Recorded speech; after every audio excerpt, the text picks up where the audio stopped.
It's easier than ever to make 3D printed models in a dental or orthodontic office. Here's how it works. First, take a digital impression with an intraoral scanner. At the computer, export the scan as an STL file and open up Preform. Click the Scan to Model icon and import your scan file.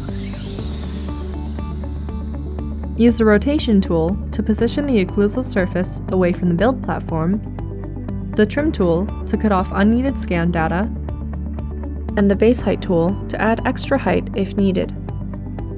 Send the file to the printer, and with draft resin, it will be done in less than 20 minutes. Wash the model in isopropyl alcohol for 10 minutes,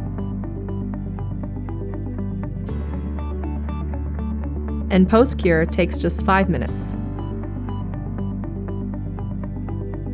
At this point, a diagnostic or study model is done. Or you can use the model to make appliances right in your office.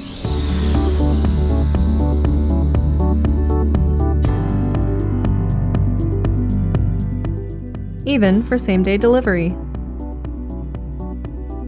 With this easy way to 3D print models, the power of digital is within reach for any practice.